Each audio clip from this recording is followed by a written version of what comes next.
नमस्कार। भाजपा में अपनी औपचारिक ज्वाइनिंग से पहले भूतपूर्व मुख्यमंत्री बंसीलाल की पुत्रवधू और वर्तमान में तोशाम विधायक किरण चौधरी ने कांग्रेस हाईकमान को भेजे हुए अपने इस्तीफे में अपने कांग्रेस छोड़ने के कारणों के जिक्र से अलग एक बात यह भी लिखी है कि वो अपने ससुर अर्थात हरियाणा के भूतपूर्व मुख्यमंत्री चौधरी बंसीलाल की विरासत का प्रतिनिधित्व करती हैं। किरण चौधरी द्वारा चौधरी बंसीलाल की विरासत का खुद को वारिस बताना हिसार से कांग्रेसी सांसद जयप्रकाश जेपी को बिल्कुल भी रास नहीं आया। असल में कांग्रेसी सांसद जींद में आयोजित कांग्रेस के एक कार्यकर्ता सम्मेलन में जब मंच से मतदाताओं का धन्यवाद करते हुए विपक्षी और भीतरघातियों पर हमला बोल रहे थे, तब उन्होंने जोश जोश में किरण चौधरी के संबंध में एक ऐसी बात कह दी जो कि न केवल प्रदेश बल्कि पूरे देश के समस्त बुद्धिजीवी समाज को बुरी तरह से अखर गई। आइए एक छोटी सी वीडियो क्लिप के जरिए पहले ये सुनते हैं कि जेपी ने ऐसा क्या कहा जिसके कारण वे महिला अधिकारों की वकालत करने वालों के निशाने पर आ गए। और बात करते हैं कुछ भाई के चौधरी बंसीलाल की विरासत। बुजुर्ग और भाइयों, विरासत हमारी आदमी से चलती है, वो उससे नहीं। चौधरी बंसीलाल का वारिस है तो अनिरुद्ध है, चौधरी बंसीलाल का बेटा है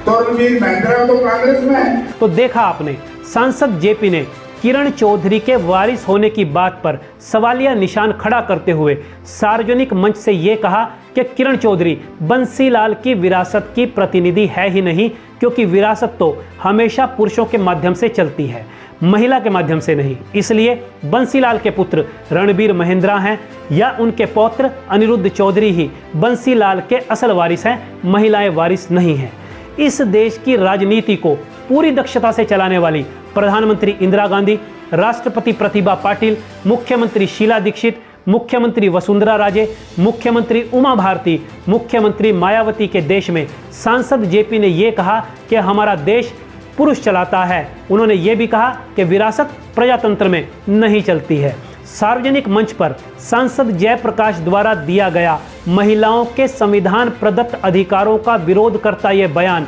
एक ऐसे शख्स का है जिसे देश की सबसे बड़ी संवैधानिक संस्था यानी संसद में हमारा नेतृत्व करने की जिम्मेवारी मिली है, और उन्हें यह जिम्मेवारी केवल पुरुषों के अधिकारों की बात करने के लिए नहीं बल्कि महिलाओं के अधिकारों की बात करने के लिए भी दी गई है। तो क्या बतौर सांसद जयप्रकाश को एक सही उम्मीदवार मानकर उनको वोट करने वाली महिलाएं ये मान सकती है कि जयप्रकाश कल के दिन सही मायनों में और पूरी तरह से ईमानदार होकर बालिका शिक्षा, स्त्री अधिकार, महिला आरक्षण, यौन हिंसा, मत देने की आज़ादी, सार्वजनिक पद धारण करने की आज़ादी, पारिवारिक या दूसरे कारोबारों में प्रवेश करने की आज़ादी, पारिवारिक कानून में महिलाओं का बराबर का हिस्सा, काम करने की आज़ादी, समान वेतन की प्राप्ति का हक और विवाह तथा प्रजनन संबंधी अधिकारों की स्वतंत्रता समेत स्त्रियों के अनेक ज्वलंत मुद्दों पर ईमानदारी से, पूरी निष्पक्षता से उनके हक की बात कर पाएंगे। यहाँ एक बात यह भी गौर करने लायक है कि यदि एक संवैधानिक पद पर बैठी हुई सशक्त महिला के अधिकार को ही एक संवैधानिक पद पर बैठा हुआ दूसरा कोई पुरुष खारिज करने की चुनौती दे सकता है, तो आप समझ सकते हैं कि आम महिलाओं के व कमज़ोर महिलाओं के हक कहां और किस हद तक सुरक्षित होंगे जब हमारे संवैधानिक प्रतिनिधि, हमारे मंत्री, हमारे सांसद और हमारे एमएलए ही उनसे जुड़े मुद्दे पर इस तरह की पुरुषवादी सोच के साथ यूं अपना पक्षपातपूर्ण मत रखेंगे। महिलाएं वारिस नहीं होती बल्कि पुरुष होते हैं कहने वाले सांसद महोदय को यह ध्यान रखना चाहिए कि महिलाओं को उनकी अपनी पारिवारिक वसीयत यानी चल अचल संपत्ति में वारिस होने का हक किसी और ने नहीं बल्कि उसी संसद ने दिया हुआ है जिसमें आप अपने लोकसभा क्षेत्र का अगले 5 साल तक प्रतिनिधित्व करेंगे। इससे भी बढ़कर जहां तक राजनीति में केवल पुरुषों की भागीदारी की बात है या केवल पुरुषों द्वारा देश को चलाने की बात है, तो भी ये बताना जरूरी हो जाता है कि संसद ने न केवल पंचायतों और स्थानीय निकायों में बल्कि संसद और सभी राज्यों की विधानसभाओं में भी 33% आरक्षण इस आधी आबादी अर्थात महिला जगत का पर्याप्त प्रतिनिधित्व सुनिश्चित किया हुआ है। और संसद ने ऐसा इसलिए किया है ताकि ये महिलाएं खुद भी सशक्त हो सके और दूसरी महिलाओं को भी सशक्त बनाते हुए समाज के लिए रोल मॉडल बन सके। बतौर सांसद जयप्रकाश के ये शब्द कि विरासत तो हमेशा पुरुषों के माध्यम से चलती है, महिला के माध्यम से नहीं, ये शब्द उनकी उस संवैधानिक शपथ को चोट पहुंचाते हैं जो शपथ उन्होंने अभी हाल फिलहाल ही सांसद का पद ग्रहण करते हुए ली है। और सांसद का ये बयान उनके उस पद की गरिमा और मर्यादा का भी उल्लंघन है जिस पद का कार्यभार उन्होंने अभी हाल फिलहाल में ही संभाला है। हालांकि जयप्रकाश आज या कल में अपने इस बयान से पलटते हुए ये भी कह सकते हैं कि उनके शब्दों का गलत अर्थ निकाला गया है या फिर उन्होंने जिस संदर्भ में बयान दिया था उस संदर्भ को तोड़ मरोड़ कर पेश किया गया है। लेकिन मैंने उनके इस बयान को कई बार गौर से सुनने के बाद ही इस मामले में अपनी बात रखी है। अब सांसद जयप्रकाश के इस बयान की विवेचना यदि हम केवल इस संदर्भ में करें कि किरण चौधरी केवल एक महिला होने के चलते बंसीलाल की राजनीतिक वारिस हैं या नहीं, तो इसे नापने का कोई फार्मूला नहीं है, क्योंकि बंसीलाल जी ने खुद अपनी राजनीतिक पार्टी हरियाणा विकास पार्टी का विलय 2004 में ही कांग्रेस में कर दिया था। इसलिए उन्होंने अपनी राजनीतिक विरासत का उत्तराधिकारी किसी को भी उस तरह से घोषित नहीं किया जैसे बाल ठाकरे ने उद्धव ठाकरे को और कांशीराम जी ने मायावती को घोषित किया था। लेकिन फिर भी हम ऐसे कितने ही मंत्री, सांसदों और एमएलए को देखते हैं जिन्होंने अपने आप को महात्मा गांधी, सरदार भगत सिंह, नेताजी सुभाष चंद्र बोस की विचारधारा का वारिस होने का सर्टिफिकेट दिया हुआ है, जबकि चाल, चरित्र और चेहरे में वो अपना आदर्श बताए जाने वाली इन शख्सियतों के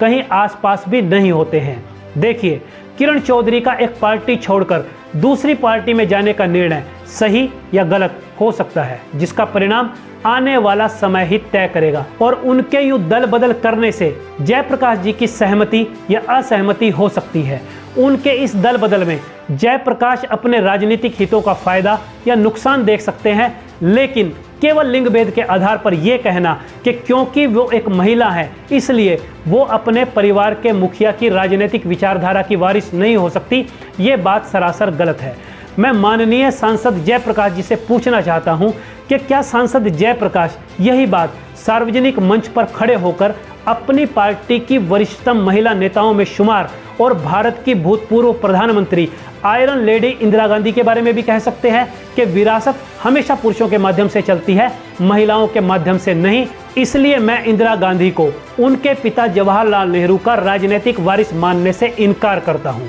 महिलाएं वारिस नहीं होती बल्कि पुरुष होते हैं। इस बात को बड़े हल्के तरीके से कहने वाले जयप्रकाश क्या अपना ये मत, अपनी ये बात अपनी पार्टी कांग्रेस की कई बार राष्ट्रीय अध्यक्ष रही सोनिया गांधी के बारे में कह सकते हैं कि वो अपने पति स्वर्गीय राजीव गांधी की राजनीतिक विरासत की प्रतिनिधि हैं ही नहीं या उनकी राजनीतिक वारिस नहीं है।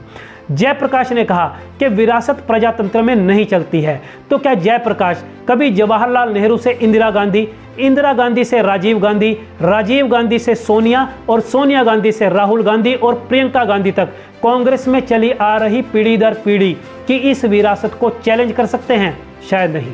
70 वर्ष से ऊपर की उम्र के सांसद जयप्रकाश हरियाणा की राजनीति के एक मंझे हुए खिलाड़ी हैं, इसलिए उन्हें ये बात अच्छे से समझनी चाहिए कि जब आप एक जिम्मेवार पद पर होते हैं तब आपके शब्दों का असर, तब आपके शब्दों की ध्वनि और उनकी प्रतिध्वनि बहुत दूर तक सुनाई देती है। आपकी कही बात को, आपके कहे हुए शब्दों के अर्थ को बहुत गहराई से सोचने समझने की कोशिश की जाती है, क्योंकि एक जिम्मेवार व्यक्ति के तौर पर कहे हुए आपके अल्फाजों को आपके समर्थक अपने जीवन, अपने आचार व्यवहार में शामिल करते हुए उन्हें अमली जामा पहना देते हैं। यानी यदि आप महिलाओं के हक के बारे में ऐसे गैर जिम्मेदाराना बयान देंगे तो क्या आप उम्मीद करते हैं कि आपके समर्थक अपने घर परिवारों में उनकी महिलाओं को, माँ, बहन, बेटियों को उनके अधिकारों का प्रयोग आसानी से करने देंगे या उनके हक उनको आसानी से दे देंगे? इसलिए ऐसी स्थिति में आपको अपने शब्दों को बोलने से पहले कई बार सोचना चाहिए, क्योंकि राजनीति में कहे हुए आपके शब्दों को माफ तो किया जा सकता है लेकिन भुलाया नहीं जा सकता है। और सोशल मीडिया के इस युग में तो आपके शब्दों को सदा सदा के लिए सुरक्षित रख लिया जाता है ताकि समय पड़ने पर आपके उन्हीं अल्फाजों को, आपकी उन्हीं बातों को आपके ही खिलाफ जैसी ज़रूरत हो उसके हिसाब से तलवार या ढाल बना करके इस्तेमाल किया जा सके। मशहूर शायर कफील आजम अमरोही की एक नज़्म है कि बात निकलेगी तो अब दूर तलक जाएगी। असल में अपने लंबे चौड़े भाषण में बिना गंभीरता का अंदाज़ा लगाए सांसद जयप्रकाश का यह बयान व्यक्तिगत रूप से केवल जयप्रकाश और किरण चौधरी के बीच की ताजी उभरी राजनीतिक प्रतिस्पर्धा का केवल एक शाब्दिक हमला भर नहीं है, बल्कि ये बयान मेरी नज़र में आज भी असंख्य जयप्रकाश और असंख्य किरण चौधरी के बीच वर्षों वर्ष से चली आ रही पितृसत्ता और स्त्री सत्ता के बीच की संघर्ष की वानगी है,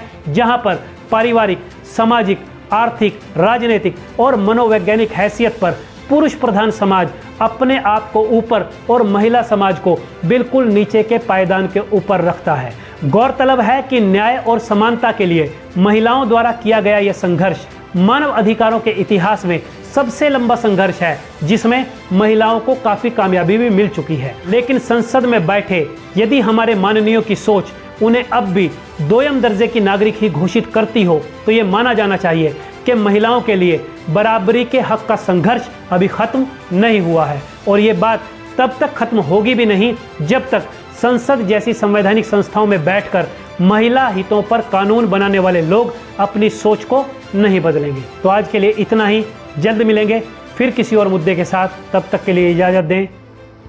नमस्कार।